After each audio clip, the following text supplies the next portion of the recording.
சித்தர் பூமி. எல்லாருக்கும் டாக்டர் ஆகணும், எல்லாரும் இன்ஜினியர் ஆகணும். டாக்டர் ஆகணுங்கிற சந்தோஷம். எல்லாரும் எப்படிங்க டாக்டர் ஆக முடியும்? பயாலஜி குரூப் எடுத்திருப்போம், நம்ம நீட் எக்ஸாம் படிக்கணும்னு நினச்சிருப்போம். ஆனால் ஒரு இன்ஜினியரிங் காலேஜில் ஒரு கம்ப்யூட்டர் சயின்ஸில் ஒரு கோர்ஸ் கிடச்சிருக்கும், நம்ம அங்கே போய் ஜாயின் பண்ணுவோம். இங்கே ஆசைப்பட்டது படிக்கிறோம், ஆனால் ஆசைப்பட்ட வேலை கிடைக்குமானா கிடைக்காதுங்கிறது தான் கான்செப்ட். இன்றைக்கி விவசாயம் சம்மந்தப்பட்ட படிப்பு படிக்கிறவங்க 2040 2050 அவங்க தான் பெரிய கோடீஸ்வரர்கள். வணக்கம் ஐயா, உங்களை சந்திக்கிறதுல ரொம்ப மகிழ்ச்சி. அதாவது இந்த 2026ஆம் ஆண்டு புத்தாண்டு வாழ்த்துக்களோடு உங்களுக்கு நான் ஆரம்பிக்கிறேன். ஐயா, இப்போ இருக்கிற காலகட்டத்தில் என்ன அப்படின்னா, படிப்பு அப்படிங்கிறது ரொம்ப முக்கியமான ஒரு விஷயம். அதாவது ஒரு சிலர் என்ன பண்ணுறாங்கன்னா, பக்கத்து வீட்டில் இருக்கிறவங்க என்ன படிக்கிறாங்களோ அதில் அவங்க ஷைன் ஆகிட்டாங்க அப்படின்னா, தம் மகளும் அதே மாதிரி இப்போ ஒரு படிப்பை படித்து அதில் நான் ஷைன் ஆகணும் அப்படின்ற ஒரு எண்ணத்தோடவே இருக்காங்க. இப்போ இருக்கிற காலகட்டத்தில் நம்ம பார்த்திங்கன்னா இந்த ஏஎல்பி லக்னம் நகருது, அதுக்கேற்ற மாதிரி நம்ம படிப்பை தேர்ந்தெடுத்து படித்தா மட்டுமே அவங்களுடைய வாழ்க்கை பாதை ரொம்ப சிறப்பாக இருக்கும் அப்படிங்கிறது தெரிஞ்சுக்கிறது இல்லை. ஸோ அதுக்கு முன் வரவும் மாட்டேங்கிறாங்க. ஸோ இந்த மாதிரி இருக்கிறவங்களுக்கு எது சூஸ் பண்ணால் கரெக்டாக இருக்கும், அவங்க எந்த மாதிரியான விஷயங்களை மேற்கொண்டா அவங்களுடைய படிப்புங்கிற விஷயமும் எதிர்கால வாழ்க்கையும் சிறப்பாக இருக்கும்? பொதுவாகவே இந்த லக்கணம் நகருது, அச்சய லக்கணத்துக்கு நம்ம 2ஆம் பாவத்தை நம்ம பலமாக பார்க்கணும், இதெல்லாம் ஒரு பக்கம் இருக்கட்டும். நம்ம இதுக்கு முன்னாடி நான் ஒரு கேள்வி கேட்குறேன். இத்தனை வருஷமாக எல்லாரும் படிச்சிருக்கோம்ல, எல்லாரும் ஒரு 10வது படிச்சிருக்கோம், 12வது படிச்சிருக்கோம், ஒரு டிகிரி படிச்சிருக்கோம், ஒரு பிஇ படிச்சிருக்கோம், எம்இ படிச்சிருக்கோம், எல்லாரும் படிச்சிருக்கோம். நம்ம படித்த வேலைக்கு தான் நம்ம தொழிலையோ இல்லை வேலையோ செய்கிறோம்லான்னு கேட்டால் அங்கே ஒரு கேள்விக்குறி தான். ஏன் அப்படின்னா, இந்த 9வதுலேயே 10வது படிக்க போகும்போது அந்த ஒரு குரூப் ஒன்று தேர்வு செய்கிறோம்ல, பயாலஜியா இல்லை கம்ப்யூட்டர் சயின்ஸா, காமர்ஸா, இப்படி ஒரு இஎம்ஆரா, இப்படி நிறையா படிப்பு இருக்குது, தொழில் சம்மந்தப்பட்ட படிப்பா. இது ஒரு குரூப்புன்னு சொல்லுவோம். 11th 12th group தேர்ந்தெடுக்குது. அங்கேயே நம்ம முடிவு பண்ணுறோம்.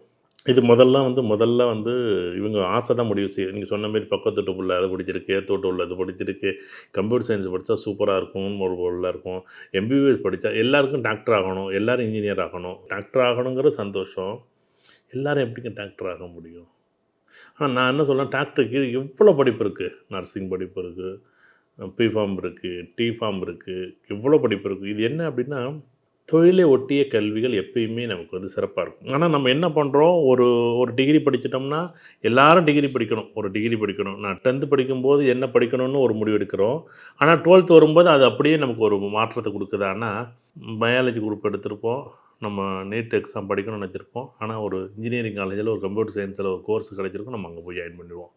ஆனால் நம்ம 9th முடித்து 10th வரும்போது 10thலேயே நம்ம என்ன பண்ணியிருப்போம், அடுத்த 11th 12th நம்ம குரூப் என்ன பண்ணுறோம், கம்ப்யூட்டர் சயின்ஸ் தான் எடுக்கணும், இல்லை இஎம்ஆர் தான் எடுக்கணும், இல்லை காமர்ஸ் தான் எடுக்கணும், ஏதோ பாட்னி ஜுவாலஜி தான் எடுக்கணும், இப்படின்னு ஒரு திட்டமிடுதல் என்னுடைய ஆசை தான் அங்கே முடிவெடுக்குது.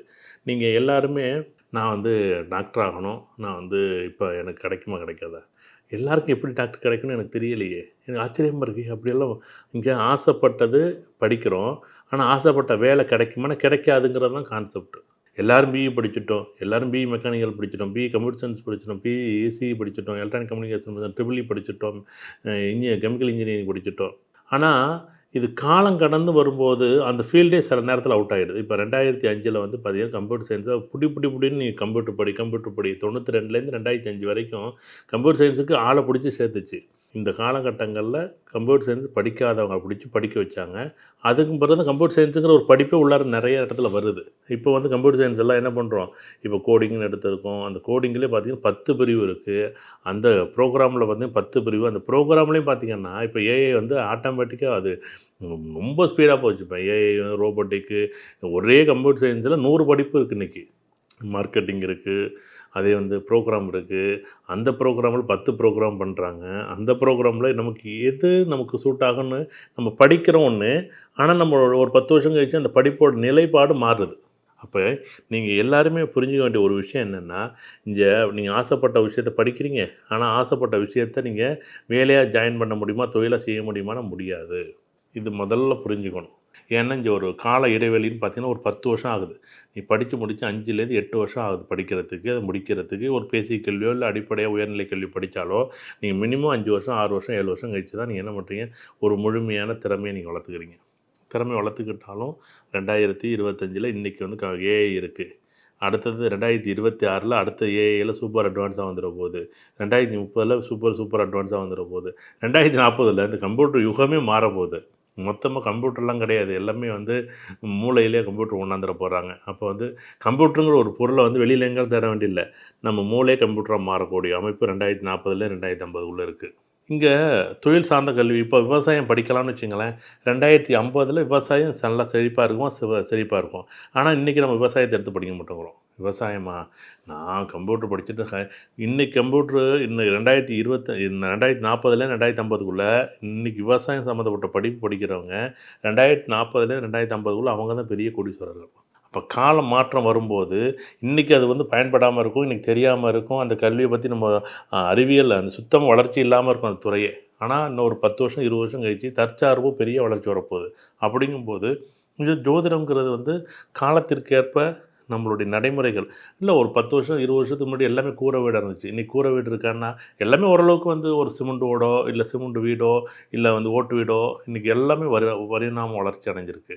அதே மாதிரி தான் இந்த கல்வியுமே நிறைய மாற்றங்கள் உட்பட்டிருக்கு. அதோட தயவு செய்து முதல்ல விஷயம் அடுத்த ஒரு 5 வருஷம் இல்லை 10 வருஷம் இல்லை 20 வருஷத்துக்கு எனக்கு எது இங்கே இதை படித்தா இந்த வேலைக்கு எனக்கு ஓரளவுக்கு பொருத்தமாக இருக்கும், எனக்கு அதை பற்றியான தேடல் இருக்கும், எனக்கு வேலை கிடைக்கும், இந்த வேலை கிடைக்கும், இந்த வேலையில் எனக்கு பொருத்தம் இருக்கும் அப்படின்னு பார்க்கணும்.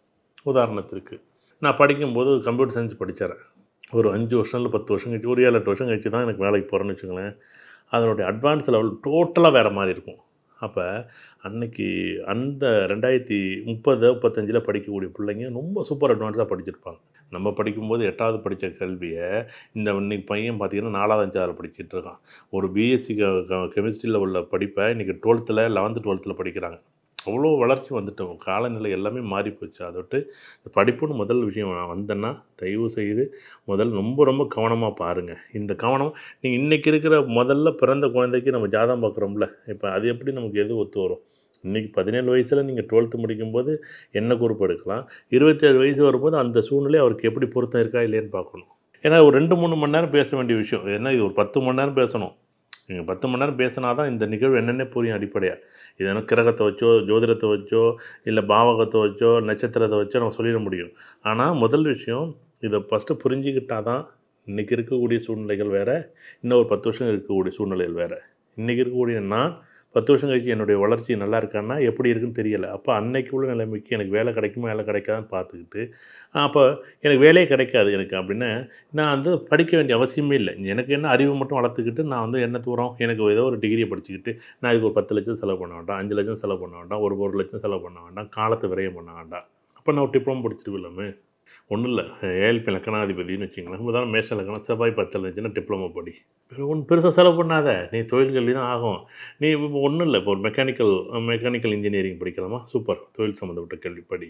நீங்கள் வந்து உதாரணமாக ஒரு டாக்டர் சம்மந்தப்பட்ட தொழில் சம்மந்தப்பட்ட கல்வி. ஏன்னா நாளைக்கு நான் டாக்டர் படிச்சுட்டு நான் வேறு ஒரு வேலைக்கு போகிறது, வக்கீல் படிச்சுட்டு நான் வேறு, இதெல்லாம் தொழில் சம்மந்தப்பட்ட தொழிலோடு ரிலேட் பண்ணி இது பிரச்சனையை எதிர்கொள்ளக்கூடிய வேலைகளாக இல்லை குறுகியகாலாக டெய்லி இவங்கெல்லாம் பிரச்சனைகள் சந்திக்கக்கூடியவர்கள், டாக்டரோ வக்கீலோ போலீஸோ இவங்கெல்லாம் பார்த்திங்கன்னா, சார் 6ஆம் அதிபதி 2ல் இருக்குது சார், புதன் வந்து 2ல் இருக்குது சார், நீங்கள் பிரச்சனைக்குரிய கல்வியை நீங்கள் படிங்க, அதுதான் உங்களுக்கு தொழில் சம்மந்தப்பட்டதாக கல்வியை மாறும். நீ வேலையே இல்லைனாலும் தொழிலுக்கு இன்றைக்கி போய் பிரச்சனை ஒன்றும் இல்லை. நர்சிங் படிச்சிருக்கேன்னு வச்சுங்களேன், நான் அப்படியே இல்லைனாலும் இன்றைக்கி ஒரு டிஃபார்ம் படிச்சிட்டோம்னா ஒரு மெடிக்கல் ஷாப்பில் வேலைக்கு போயிடலாம். லாஜிக்காக அவ்வளோதானே விஷயம்.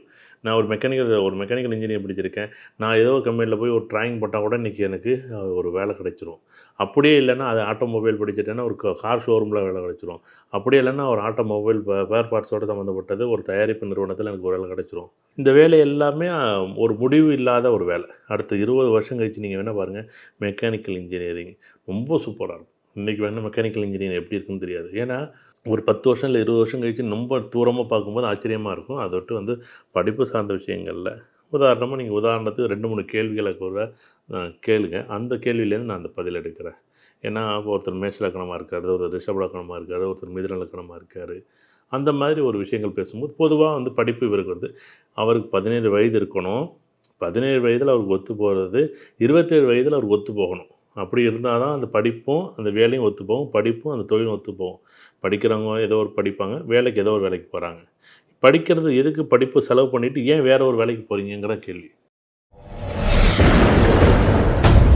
சித்தர் பூமி